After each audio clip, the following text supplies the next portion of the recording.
Alright, so this is Teenage Mutant Ninja Turtles, The Manhattan Project. This is actually the third Teenage Mutant Ninja Turtles game released on the NES.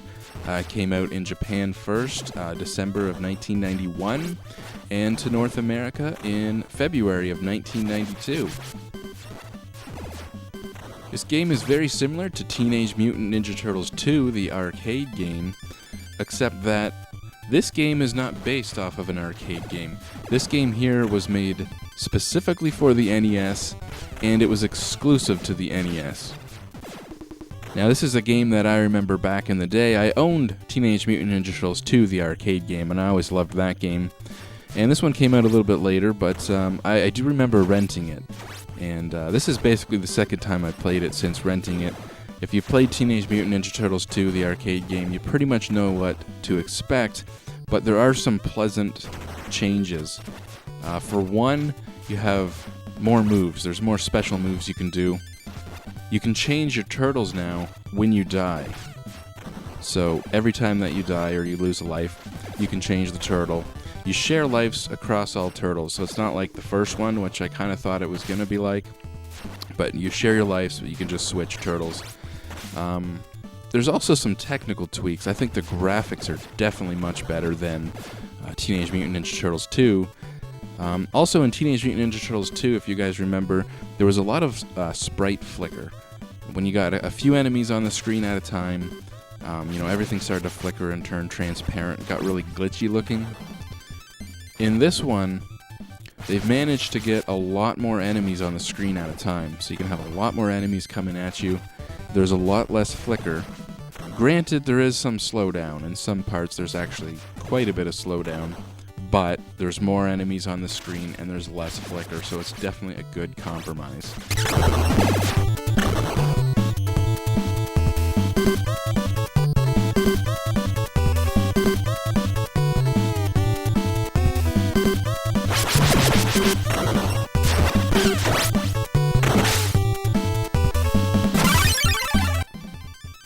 So as you can see here, we've died, and now we can switch the turtles right in the middle of the game, which is awesome.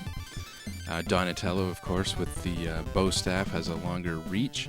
The turtles definitely have a really different feeling in this game, and like I said, their special attacks are all different. Very, very different. Very unique special attacks.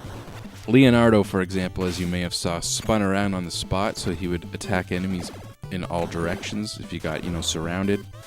And Donatello does this kind of flipping forward thing where he rolls, almost like, Sonic the Hedgehog or something. He does this super spin dash, and so it's a directional attack. So two completely different special attacks, which was definitely a pleasant surprise. Like I said, they added a new move in this game that's like a throw attack. Pressing down and B at the same time will basically lift up your enemy using your weapon. This kills most of the foot soldiers in one hit, as opposed to your normal attack, which takes 2 hits. So, definitely an awesome additional move in this game.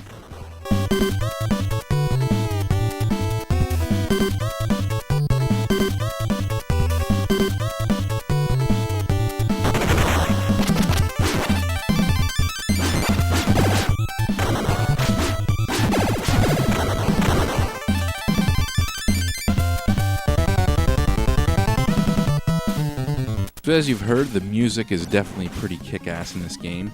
And here we have our first boss fight. This would be Rocksteady? Yeah, that would be Rocksteady. I always get Bebop and Rocksteady confused. There's a good amount of boss fights in this game, as you would expect, just as there was in the second one.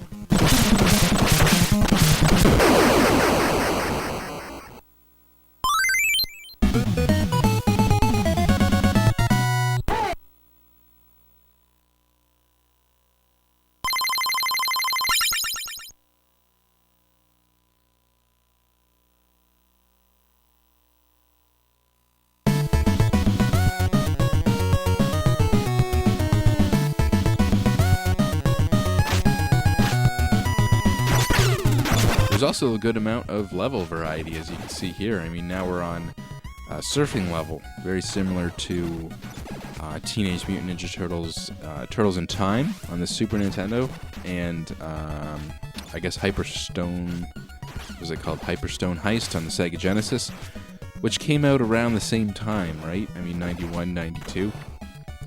So, as the 16-bit, consoles got their new Ninja Turtles game, the NES got one last hurrah. And this level, like I said, is definitely similar to the levels on the 16-bit games.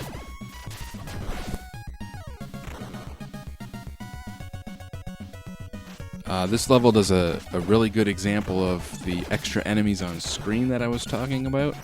As you saw jumping out of the water, I mean, you had like 6 or 8, foot soldiers jumping at you at a time.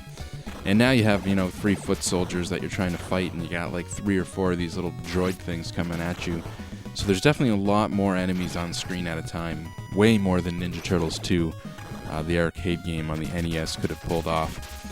But here's a great example of the slowdown. The slowdown in some of these parts on the water is just horrendous. But I didn't encounter any other parts with slowdown like this, so I think it's just the fact you're flying over the water, and you got things popping out of the water, and there's just so much going on. But like I said, there's a lot less flicker. This would have been flickering like crazy on the Ninja Turtles 2 engine, so whatever they've tweaked, I mean, there's hardly any flicker. There's still flicker, but a lot less with a lot more things going on. So, like I said, they definitely did a good job. Other than the slowdown gets pretty bad here, but like I said, it's just this one part.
So this game has 8 levels in total, as you may have saw, starting in Florida, working our way to New York, Manhattan, as we're basically on our way there on this submarine as we speak, and eventually getting to, of course, the Technodrome and Shredder, as you would expect.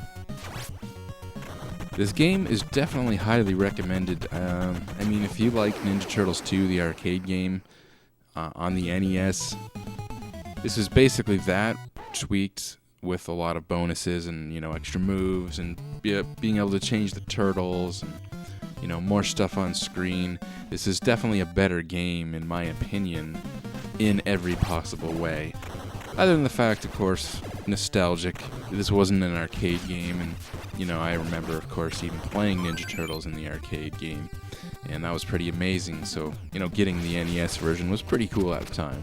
Obviously not perfect, but we didn't expect perfect on the NES coming from that game. So, I mean, this is just slightly improved in multiple areas, and that definitely makes it a no-brainer. This is definitely a great game, awarded NES Game of the Year by EGM in 1992. So I think it goes without saying, it's a little harder to find than the other two. You'll find, obviously, Ninja Turtles 2, the arcade game, was a lot more common. This coming out in 1992, obviously, a little bit late for an NES game. By then, a lot of people were getting into the Super Nintendo, and as I mentioned, the Super Nintendo had a, debut Super Nintendo Ninja Turtles game.